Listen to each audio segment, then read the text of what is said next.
So hello everyone, welcome back to Swadhyay classes. So बच्चों, आज देखिए हम देखने जा रहे हैं physical quantities. Basically physical quantities दो टाइप्स की होती हैं, स्केलर एंड वेक्टर। बट देखिए फिजिकल क्वांटिटी एक्चुअली में होती क्या है, तो सबसे पहले ये समझ लेते हैं। मैंने यहाँ पे डेफिनेशन नहीं लिखा है, मैं आप सभी को वर्बली बताने की कोशिश करता हूँ। देखिए ये वो क्वान्टिटीज़ होती हैं जिसका यूज़ करके हम अपने डेली लाइफ के अंदर यूज़ करते हैं। जैसे कि आप कह लो सो लेंथ नापने के लिए, और आप कह लीजिए मास नापने के लिए, टाइम को मेजर करने के लिए, टेम्परेचर को मेजर करने के लिए। मतलब आप समझ पा रहे होंगे कि जितने भी मैंने नाम बोले इन सभी को मेजर करने के लिए या फिर इन सभी को ही कहा जाता है फिजिकल क्वांटिटीज़। आप देखो सो लेंथ को मेजर करने के लिए हम एक यूनिट चुनते हैं, डेट इज़ उसकी एसआई यूनिट होती है या फिर नॉर्मल यूनिट होती है, जैसे कि किलोमीटर हो गया, या नॉर्मल यूनिट हो गया आपके मीटर्स, या फिर फीट हो गया, या फिर आपका और भी चीज़ें होती है, इंच हो गया, सेंटीमीटर हो गया, या फिर आप मास को अगर मेजर करने के लिए बात करें तो उसमें किलोग्राम हो गया। तो ऐसे ही जितनी भी हम यूनिट्स बोलते जा रहे हैं या क्वांटिटीज़ बोलते जा रहे हैं, लाइक लेंथ, मास, टेम्परेचर, टाइम, ठीक है ना। और इसके अलावा आप कह लीजिए तो लाइट, मतलब जितनी भी ये चीज़ें मैं बोल रहा हूँ ये सारी की सारी आपकी फिजिकल क्वांटिटीज़ के अंदर आती हैं। और इनके लिए जो यूनिट यूज़ की जाती है, एक स्पेसिफिक यूनिट, उनको एसआई यूनिट कहा जाता है। सो आई होप आप सभी को फिजिकल क्वांटिटी समझ आया होगा।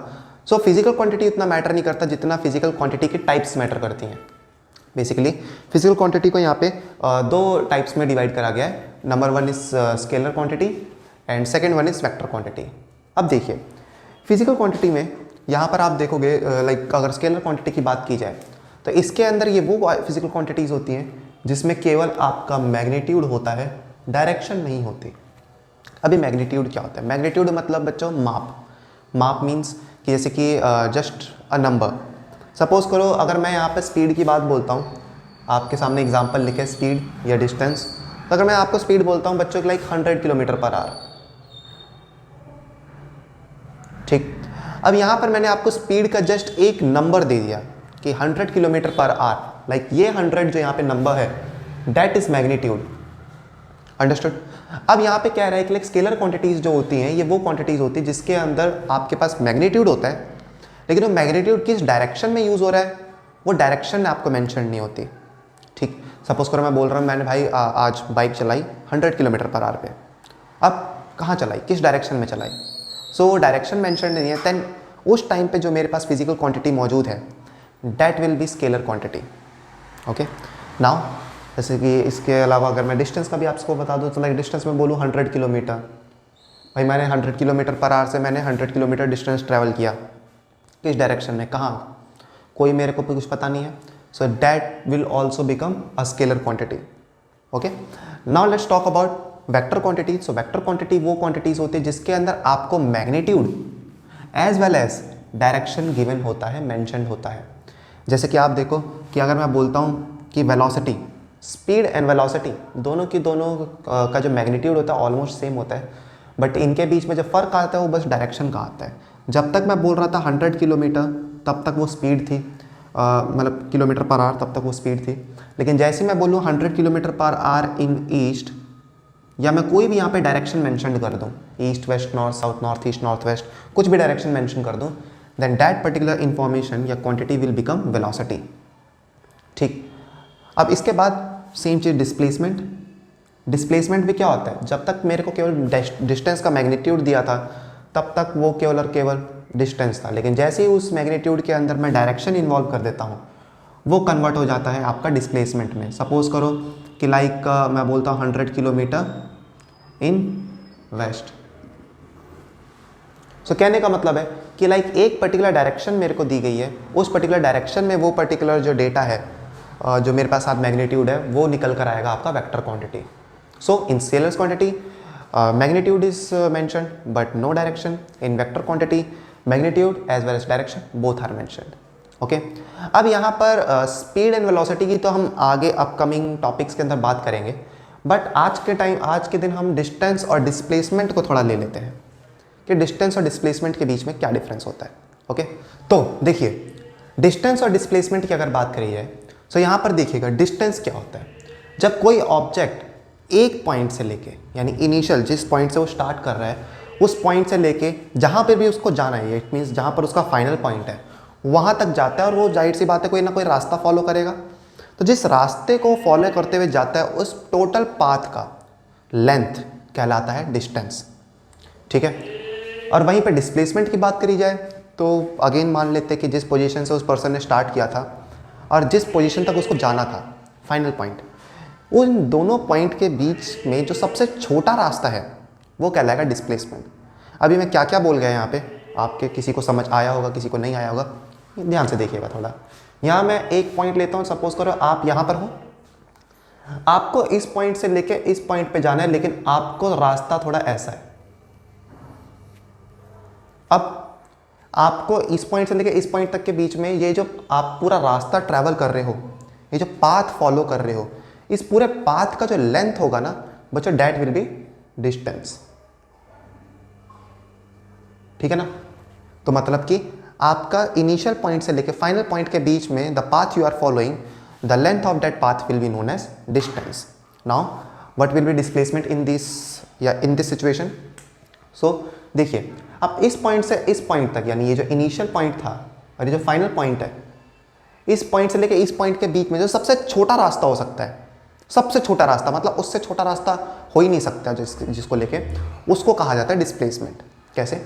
मैं इस पॉइंट से लेके इस पॉइंट के बीच में अगर एक सीधा रास्ता खोदूं या सीधे रास्ते जाऊं, या मैं जैसे भी जो भी इसका रास्ता होगा सबसे छोटा, वो कहलाएगा डिस्प्लेसमेंट। तो आई होप आपको यहाँ पे थोड़ा अब डिस्प्लेसमेंट और डिस्टेंस के बीच में बात समझ आई होगी कि डिस्टेंस एंड डिस्प्लेसमेंट क्या होता है। ओके, अब देखिए, अगर आपको डिस्टेंस या डिस्प्लेसमेंट वाला बात समझ आ गया, देन इनके बीच में कुछ डिफरेंस है, जाहिर सी बात है कुछ ना कुछ अंतर है। डिस्टेंस बड़ा होता है, डिस्प्लेसमेंट हमेशा छोटा रहेगा, लेकिन ऐसा हमेशा नहीं होगा।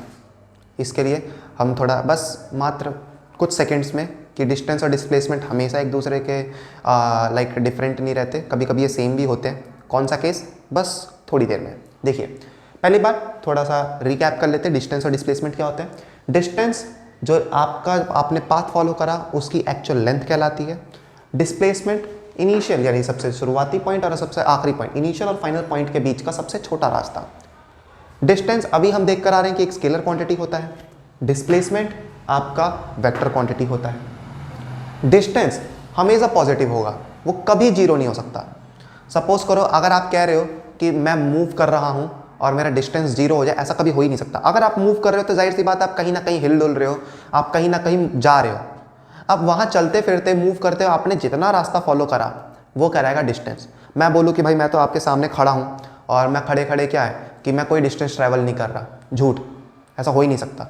मैं अगर मूव कर रहा हूँ तो मेरी बॉडी क्या है, कुछ ना कुछ डिस्टेंस ट्रैवल कर रही है, कभी हिल के इधर जा रही है, कभी हिल के उधर जा रही है। तो क्या हो रहा है, मेरी बॉडी कुछ ना कुछ दूरी तय कर रही है। सो डिस्टेंस कभी जीरो नहीं हो सकता, ये बात याद रखिएगा। लेकिन डिस्प्लेसमेंट जीरो हो सकता है, क्योंकि डिस्प्लेसमेंट कहता है कि वो स्टार्टिंग पॉइंट से लेके फाइनल पॉइंट के बीच का जो सबसे छोटा रास्ता होता है वही डिस्प्लेसमेंट होता है। अब मान लो कि मैं घूम फिर के, मान लो ये मेरा स्टार्टिंग पॉइंट है, इस स्टार्टिंग पॉइंट से मैं क्या करता हूँ, घूम फिर के कहीं भी जाता हूँ, मैं घूम फिर के वापस क्या आ जाता हूँ अपने उसी स्टार्टिंग पॉइंट पे। मतलब मेरा स्टार्टिंग पॉइंट और मेरा and point, initial point and final point दोनों सेम है। जैसे कि आप घर से निकले, आप घर से निकल के स्कूल गए, स्कूल से आने के बाद वापस से आप कोचिंग क्लासेस गए, कोचिंग क्लासेस से आने के बाद पार्क गए, पार्क जाने के बाद वापस रात को घर में आए। तो यहाँ पर आपने देखा तो डिस्टेंस दिन भर में बहुत ज़्यादा ट्रैवल किया, ठीक है ना, काफ़ी मेहनत करी। लेकिन डिस्प्लेसमेंट के तौर पे देखा जाए तो इनिशियल पॉइंट भी आपका घर था, फाइनल पॉइंट भी आपका घर है, तो डिस्प्लेसमेंट इस केस में जीरो होगा। तो इस केस में भी क्या होगा, डिस्टेंस तो देखो मैंने कितना सारा ट्रैवल किया है, डिस्टेंस तो यहाँ पे कुछ भी हो सकता है, मतलब मैं ये बोलूँगा डिस्टेंस तो यहाँ जीरो हो ही नहीं सकता। लेकिन डिस्प्लेसमेंट यहाँ पे पूरी तरीके से क्या होगा, ज़ीरो होगा, क्योंकि डिस्प्लेसमेंट का लॉ ही है कि इनिशियल पॉइंट और फाइनल पॉइंट के बीच में सबसे छोटा रास्ता। अब भाई यहाँ इससे लेके इसी पॉइंट से लेके इसी पॉइंट के बीच में सबसे छोटा रास्ता क्या है, कुछ है ही नहीं, ज़ीरो है। तो ये बात समझ आई। अब जैसा कि मैंने बोला था कि डिस्टेंस और डिस्प्लेसमेंट एक केस में क्या हो सकते हैं, सिमिलर यानी सेम। वो केस भी क्या है, तो डिस्टेंस और डिस्प्लेसमेंट लीनियर पाथ यानी स्ट्रेट पाथ के ऊपर हमेशा सेम रहेंगे।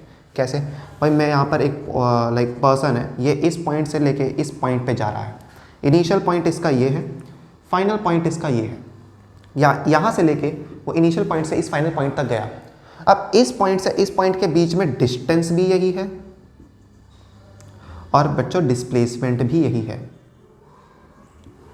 Okay, so in case of linear path, in case of linear motion, आपका जो डिस्टेंस एंड डिस्प्लेसमेंट होगा वो सिमिलर होंगे। ये मैंने लिखा नहीं है बट मैं बोल रहा हूँ, सो आप अगर कहीं नोट कर रहे हो तो वहाँ पे नोट कर लीजिए।